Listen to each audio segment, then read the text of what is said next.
You've got questions about the new Monster Manual. I know because I asked you. Your questions are on a list. It's kind of long. And today we're going to answer all of them, hopefully including yours. My name's Timothy, though some people do call me Tim. I'm that one nerd you know who doesn't occasionally play Dungeons and Dragons, but occasionally does something else, like, sleep. Welcome to the channel. We've got more than 20 questions to answer today, so let's get to it. Twin Steel asked, did legendary reactions make it? Legendary Actions was the nickname that we gave to changes in legendary stat blocks that we saw being put out beginning with Vecna the Archlich.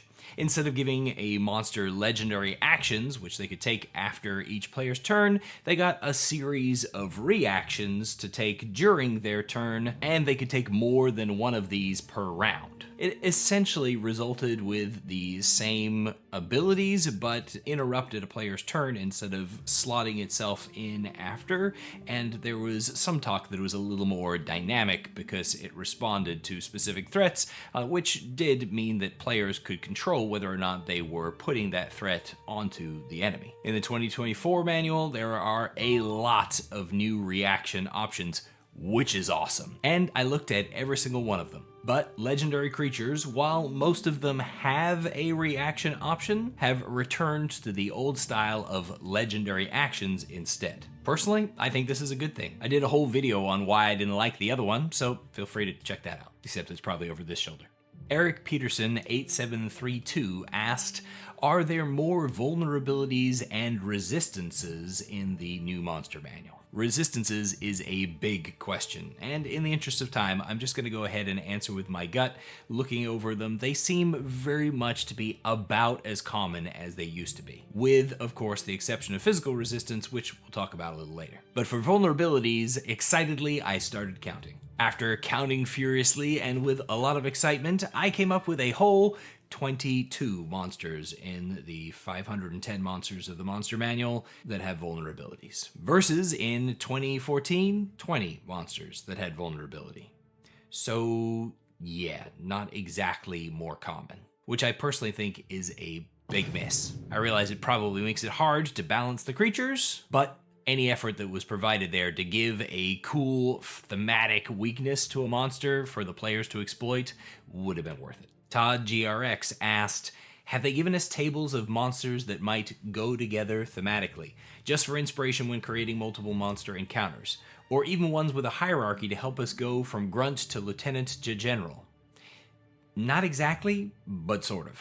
They gave us a bunch of useful tables that we can use, like monsters by habitat or monsters by type, that will help us to figure out who belongs with who. And we got monster families, which are mostly for NPCs or for specific creatures that had a gap in their CR between like the low and the high version and needed some extra nuance. And these can functionally work to provide what you're talking about, Todd, but in terms of actual specific guidance that, say, an Aarakocra could be appropriately paired up with an air elemental, then no, we don't have that as a specific grouping to help us. I do think that the tables are a really nice inclusion, and with the fact that we're moving creatures away from the humanoid subtype to a subtype like the Aarakocra becoming an elemental, means that those creatures by type charts are actually more helpful than ever before. Mark Murdoch 5607 was curious about what my favorite new actions or reactions were that were given to monsters to spice up encounters, and he wanted a couple of examples. I have a broad category of things that I'm actually excited to play with. The ones that really have caught my attention and have my brain going at the moment are those that allow you to bypass saving throws, where before you'd get hit and have to make a save in order to determine the effects of the hit. There are a lot of actions that are now going straight past that, so I'm excited to play with those, like a vampire draining health or an assassin poisoning you, and numerous creatures knocking you prone. I'm curious if avoiding that dice roll in play is enough to both elevate the power of the monster to make them scary, and also whether or not that save dice roll makes for a better flow of play. But I'll just have to play with it to find out. And that's exciting. Otherwise, I'm looking forward to a bunch of new flavorful like bonus actions and small options like the Barlagura's ability to leap 40 feet, kind of like the jump spell that have been baked into their stat blocks, and figuring out ways to use those to make the battle more dynamic and exciting. Moonchok4390 asked me to guess how much these new designs will improve the quality of combat, both in terms of fun mechanics and strategic possibilities, but also with the potential for storytelling through fighting. Big question. Honestly, it probably deserves its own video. For now, all I can say is that from what I've seen so far, it seems that a lot of attention was paid to the individual power level and character of the monsters that are being put into the book. The fewer big, dumb bags of hit points with an armor class that we have in the game, the better. Both in terms of mechanical strategy and fun, but also in terms of how we can use those mechanics in order to show the character of the monsters that are being portrayed. I can't say for sure how well it's going to do, but I do think it's a step in the right direction. Silicius wanted to know if my favorite monster is more exciting now, and what monster I was looking forward to using. I told him my probable favorites are the Displacer Beast and the Beholder. But really, who could pick favorites? If I could, I'd probably be a player more often than a DM. Choosing characters is absolutely paralyzing for me. Anyway, Displacer Beasts and Beholders. I took a close look at both of their stat blocks, and to be honest, I'm kind of surprised at how little has changed, but also pleased. Displacer Beasts, for instance, now split their attacks between their tentacles that give a reach option and an up-close rend that knocks people prone, which adds at least a little bit of depth. It offers the opportunity to use this cat as a hit-and-run attacker instead of a straight-up fighter relying on your displacement. The displacement ability no longer ends on a single hit either, and both avoidance and displacement are knocked out if you can incapacitate a Displacer Beast. But the change that I really liked? They gave Displacer Beasts the ability to understand Sylvan, even if they can't talk. This makes trained or allied Displacer Beasts a much more natural story element now, which used to be in the lore but never really made a ton of sense. The Beholder, on the other hand, still can't control which eye ray it's using, which always felt a little silly to me. But they added damage to most of the condition-inflicting eye stalks that used to only inflict that condition, taking a little bit of damage off the top of the more deadly rays in order to even things out so that the Beholder is more likely to land consistently at the same power level. Previously, your Beholder pretty much vacillated back and forth between "this is an absolute cakewalk" or "holy cow, where's my leg, where's my leg?" giving the Beholder control over its anti-magic eye so that it can actually, blink is also a really, really big move. Now, instead of deciding at the start of your turn which way it's facing or whether or not it's on or off, you turn it on your turn using a bonus action. So you can turn it on at the beginning before you start throwing your eye rays around if that's what you need for the round, or you can hold off until after you've disintegrated the wizard to then shut down all magic in that area. Finally, adding a multi-attack bite option as a legendary action means that it's no longer a safe tactic to just get up close and grapple a Beholder from every angle and pummel it to death while trying to avoid its eye rays. To be frank, I'm incredibly excited to give the Beholder's stat block a whirl in play. Dwayne Bradway 1627 asked about the most common CRs, which of course put me right back into counting mode. I compared the list by CR for both books and figured out how many extra there were for every single CR while looking at where gaps had been filled. And it looks like the majority of the new monsters that were included in the book were aimed at the first several tiers of play, as they should have. From CR 1 through 12, a whopping 71 new monsters made their debut. As many as 9 new monsters for some CRs, 3 and 8 specifically. This was probably a solid choice, rounding out the most played tiers of play. In the higher tiers, on the other hand, though there are some obvious gaps in creatures, it doesn't seem like that was the thing that WotC was trying to fill. Instead, the gaps that have been filled appear to have been gaps in the monster family department, where you didn't have a high-level elemental or an end-game construct as an option to work towards. But they did still manage to fill out a few CRs that had some minor gaps. Crimson Templar 2 asked what the trends were for hit points and armor class, and whether or not they were trending upwards or staying where they were in 2014. And this is a really big question. Frankly, I don't think that I gave it enough time to be able to give a definitive answer. I'm sure that there's somebody out there who's going to plug absolutely every single one of these things into a spreadsheet and start churning out mathematical responses. Unfortunately, that guy isn't me. Looking at some of the trends and going through more generally, though, I can say that it doesn't seem to me like there was a definitive push in any specific direction. Some armor classes went up, some went down.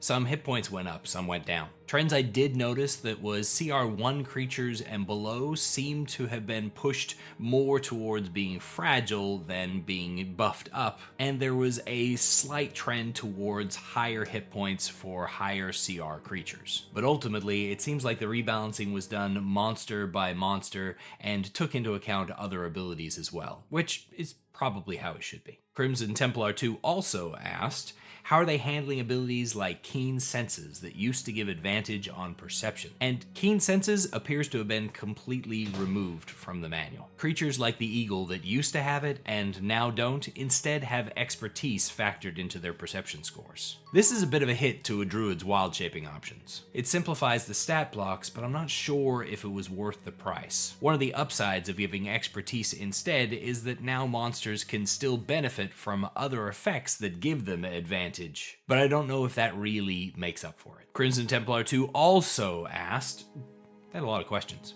Thanks, Crimson. Do any creatures get things like weapon masteries baked into their stat blocks? I was pretty excited for this possibility too.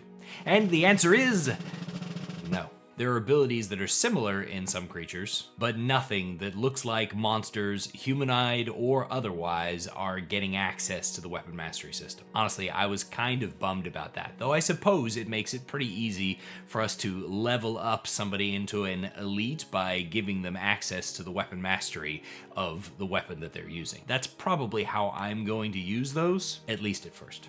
Remagok 5527 also had a series of 3 questions. First, are con staves still the worst to target and int saves the best? With the caveat that I took a large but not complete sampling of monsters in order to work this out, intelligence and charisma do appear to still be the weakest stats in the game and thus the best stats on monsters for you to target with your spells. And constitution is still the most reliably high stat and thus the worst stat to target with spells. If you're looking to give your spells the best chance of landing, con saves are the ones to avoid. Question 2, are there more interesting mechanics for the DM to use? While this is fairly subjective, in my mind the answer is yes. The mechanics have been kept nice and simple in order to make them approachable for, say, a new DM, but there have been a great number of simple reactions and bonus actions that have been added in, and changes to the rules that give creatures more options, and I definitely feel that that will add tactical texture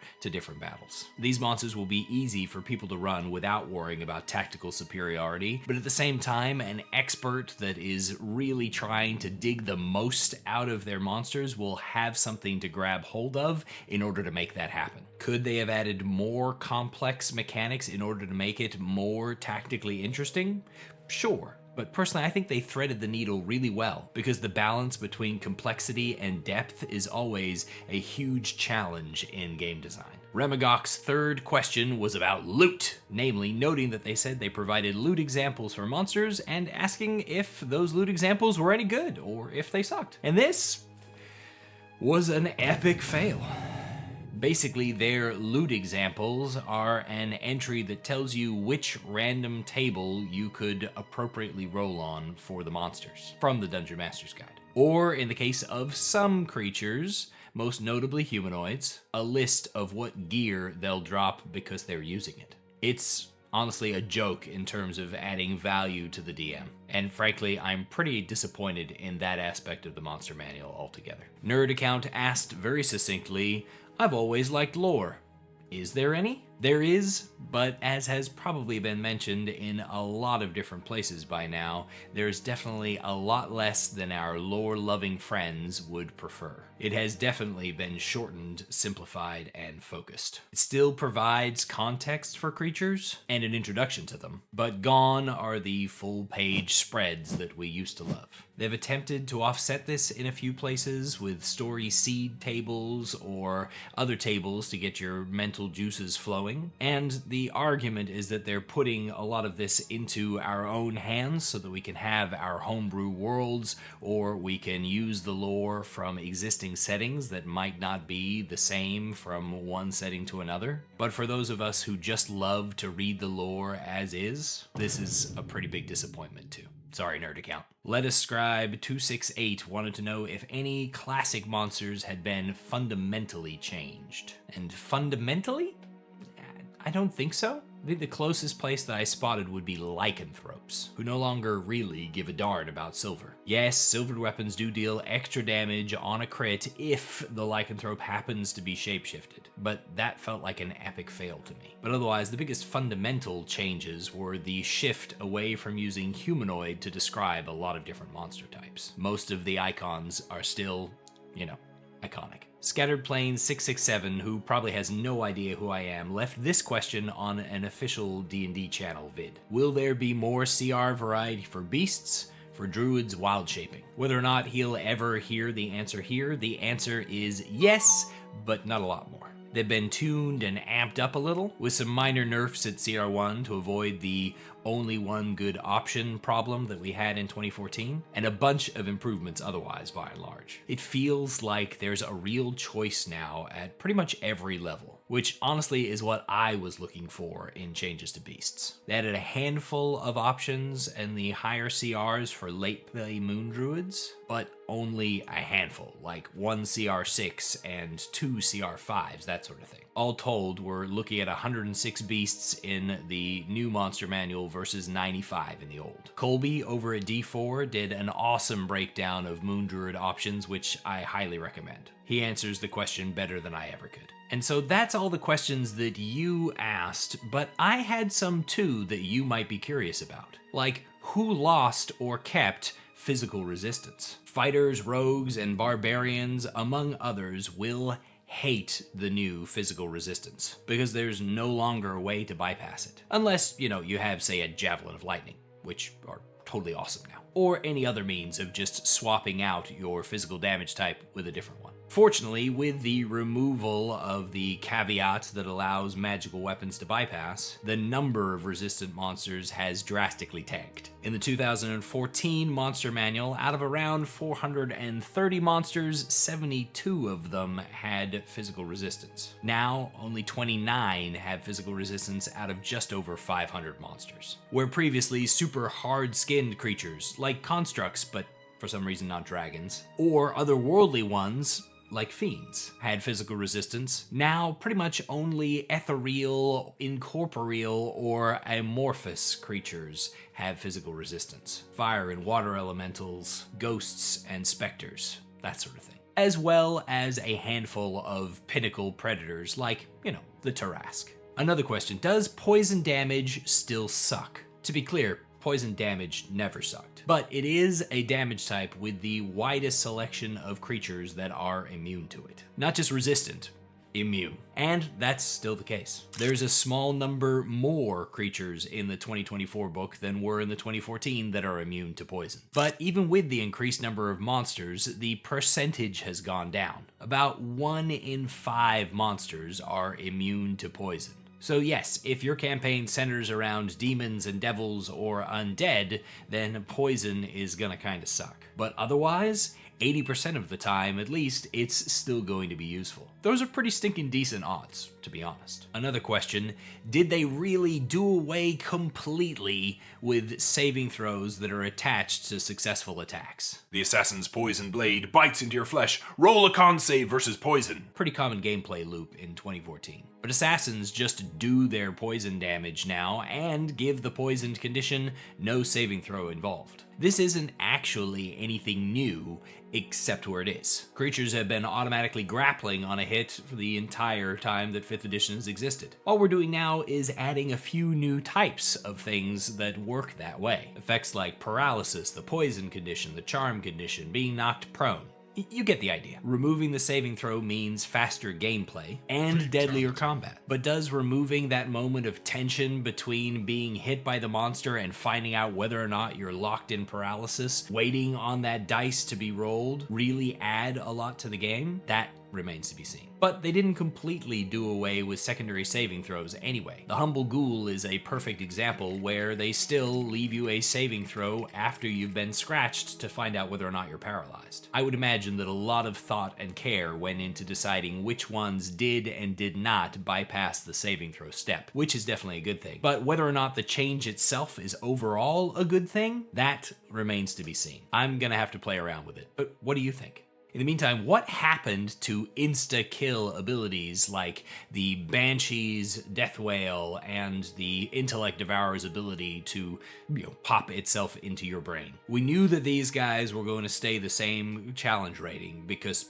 backward compatible. But do they still have their super deadly ability? Essentially, they got the power word kill treatment. They still work, and they can still insta-kill you with their special abilities. But only if you're below a certain threshold of hit points. This brings them slamming back down into their CR range. It's probably a good thing, even if it does mean that a few really awesome moments for my own games are no longer the kind of moment that can exist. I'm gonna miss making high armor class level 20 fighters start sweating when a Intellect Devourer pops out of a otherwise insignificant opponent that they just killed. Ah, the good times.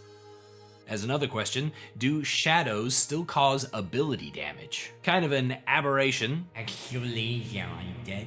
Or kind of an anomaly. Shadows are one of a select few creatures in the manuals that can deal damage to an ability score. Something that was more common back in 3rd edition Dungeons & Dragons. Basically, every time they hit you, the barbarian cries a little bit for his lost muscles. And they flat out wrecked strength dump stat characters. Because when you go down to 0 in a stat, you die immediately. And shadows still drain strength. They just don't mention when you get it back. That felt really concerning for a second, but reduced ability scores are now specifically mentioned as something that is restored at the end of a long rest, or when you cast the Greater Restoration spell. Finally, where are they using the exhaustion mechanics? It was teased that they were going to use the exhaustion mechanics more heavily in the monster manual than they did in the past, thanks to the updated version of exhaustion, which is so much simpler to run. So I looked for every monster who had exhaustion mentioned in their sheet at all. These monsters now have an option to inflict exhaustion upon their foes. Dracolich Lairs, Fomorians, Salamander Inferno Masters, Sphinxes of Lore and Valor, and one opponent gains exhaustion itself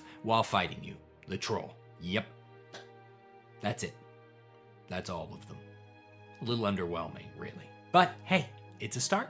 And that's the answer to all the questions. Or is it? I'm sure I missed one. Probably a lot of them. Let me know in the comments and we can talk about it. Or join me on Discord to do so. In the meantime, don't forget to subscribe so that you can get more answers to more questions in the future. And until next time, here's some cat video to tide you over. See ya. This came, but more importantly, it came in this box. Have I opened it again? Oh no, close it.